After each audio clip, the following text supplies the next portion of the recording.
du Sénégal gagnerait à respecter les droits humains, mais surtout, et c'est là notre avis, à faire preuve de proportionnalité, en tout temps et en tout lieu. Quels que puissent être nos errements, nos tâtonnements, nos appréhensions ou même nos limites. Que celui qui est parfait jette la première pierre. Si vous, organes de presse, patrons de presse, journalistes ici présents ou non, pensez que ce combat ne concerne que la personne de Pape Ndiaye, je suis désolé de le dire, vous vous trompez. Les prémices ne sont guère encourageantes avec les journalistes gazés, tabassés, insultés dans l'exercice de leurs fonctions. Il n'est pas nécessaire d'être un devin pour craindre le pire dans la profession. Il est dès lors nécessaire de se lever comme un seul homme pour exiger la libération immédiate de Pape Ndiaye. La pérennité de notre profession en dépend. Enfin, le bâillonnement sans cesse grandissant de la presse ne concourt nullement au rayonnement de la démocratie sénégalaise, servie d'exemple un peu partout en Afrique et hors du continent. Nous valons plus que ça. Le drame du Sénégal, c'est qu'aussi neutre que l'on puisse être, on est toujours embarqué dans un étiquetage sans fin et au gré du vent. Tantôt pro-pouvoir, tantôt pro-opposition. Nous le disons à haute et intelligible voix. Le groupe Walfadjri est pro-Sénégal.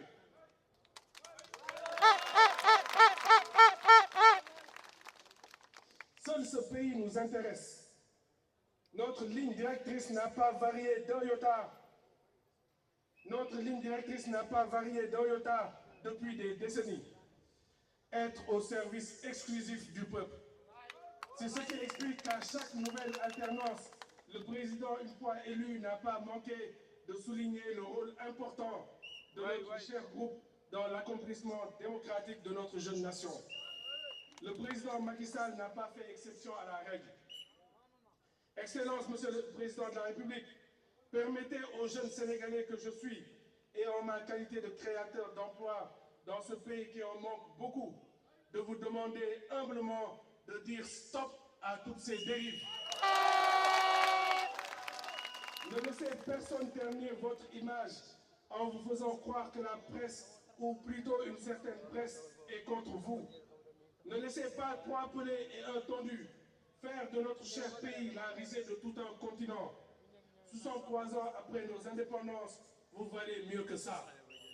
Permettez-moi pour finir, mesdames et messieurs, de conclure en invoquant à l'endroit de nos dirigeants la merveilleuse fable de La Fontaine, le lion et le rat. Le lion, roi des animaux, métaphore de la force et de la puissance, épargne un minuscule rat.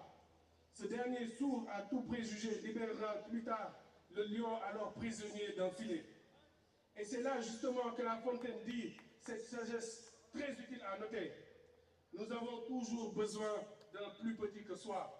Et d'ajouter patience et longueur de temps valent plus que force ni que rage. Je vous remercie de votre aimable attention.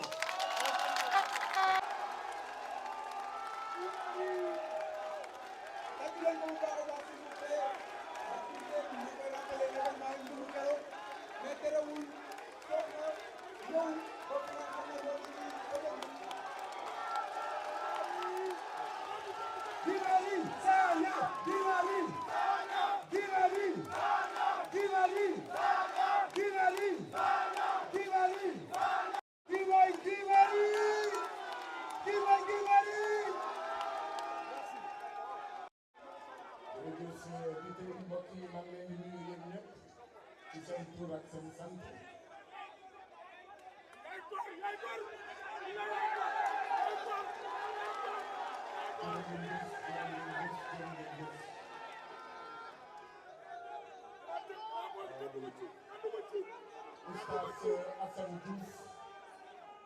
moo ko yónnee alxames suba teel benn message ne ma bëgg naa ngeen teew dimanche ci suñu manifestation bi ma tontu ko ne ko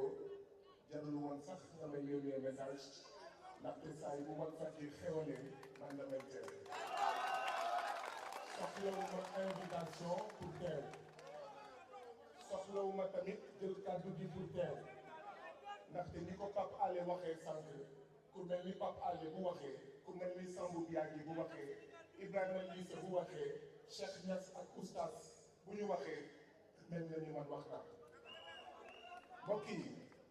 altine bii passé balaa maa dem ci meetingu Yewwi Askan Wi dama dem seeti njabootu Pape Ndiaye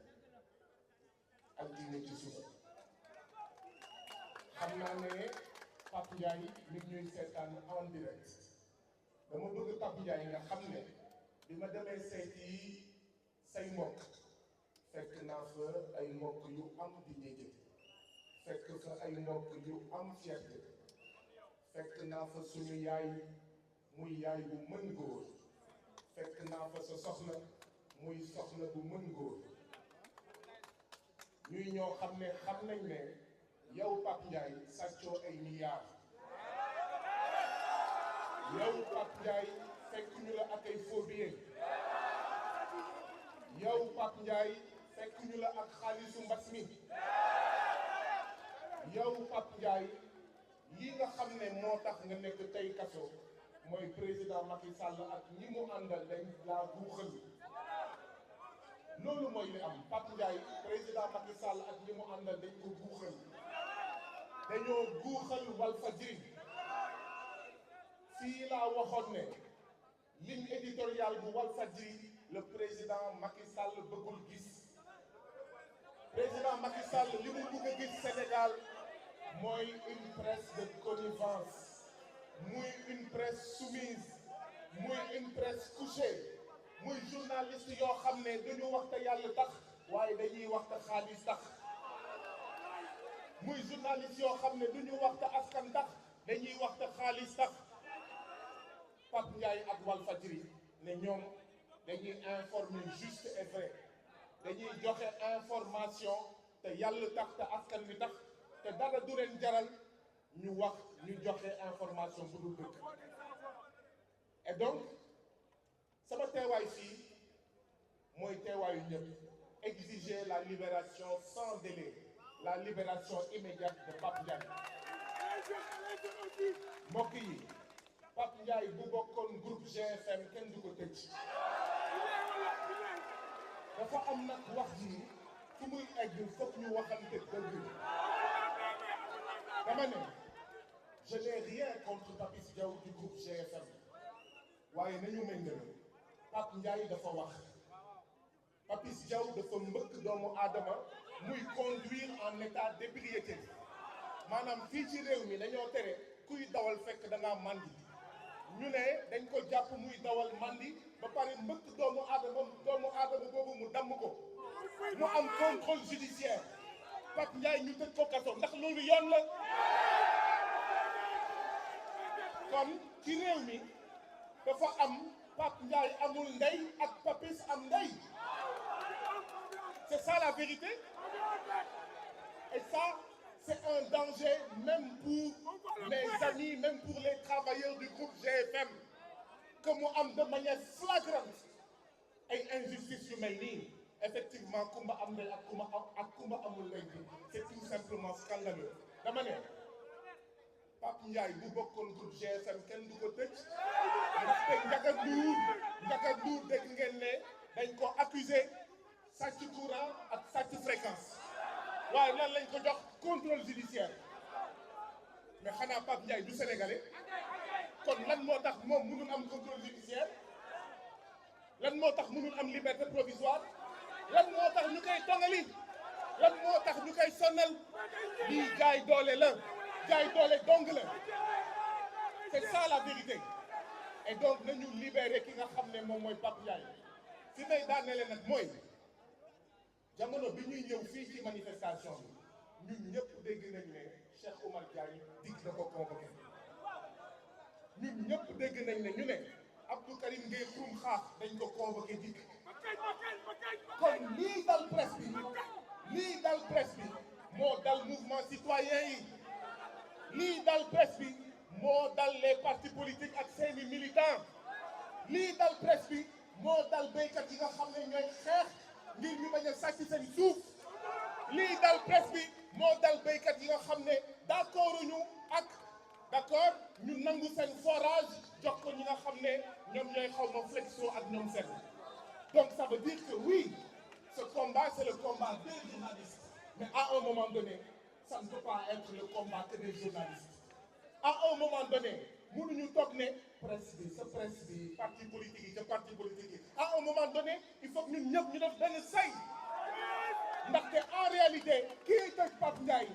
kii coupé signalu Walf moom mooy gazé jéem a liquider politiquement Ousmane Sonko. kii tëj Pape Ndiaye moom mooy toroxal béykat yi ci seen suuf kii tëj Pape Ndiaye mooy toroxal étudiants yi mais kon ñun lan moo ñu war est-ce que li ñu war mooy ñi jaar fii ñi jaar fii ñi jaar fii li ñu war mooy ànd li ñu war mooy ànd li ñu war mooy ànd li ñu war mooy def benn say. Pape Ndiaye pare naa Pape Ndiaye buñ ko libéré woon tey Pape Ndiaye buñ ko libéré woon tey boo moytuwul balaay weer bii di ñëw ñu jàpp ko ndaxte lii koy jàpp mu ngi fi ba tey Pape Alé Niang mu cëgul de boo moytuwul balaay 2024 ñu jàpp ko donc ça veut dire que kaaraange Pape Ndiaye mooy jëlee fii le monstre Macky Sall ndaxte buñ ko libéré day dugaat kaaraange presse bi mooy ñu jëlee si ki nga xam ne mooy le fossoyeur de la liberté de la presse muy Macky Sall kaaraange opposants yi mooy ñu jëlee si ki nga xam ne mooy faagaagal les droits de l'opposition kaaraange béykat yi ak sàmmkat yi mooy ki nga xam ne mooy salfaañe sañ-sañu béykat ak sàmmkat kon il faut le débat démocratique et constitutionnel de Macky Sall. Macky Sall na dem Macky Sall na dem Macky Sall na dem jërë ngeen jëf. jërëjëf Guy Marius Sagna wax ji leer na Cheikh Bara ci kanam dinañ ko jox kàddu xam naa ne bëgg ngeen ci ay kàddu Cheikh Bara dinañ ko jox kàddu ci kanam waaw xanaa rek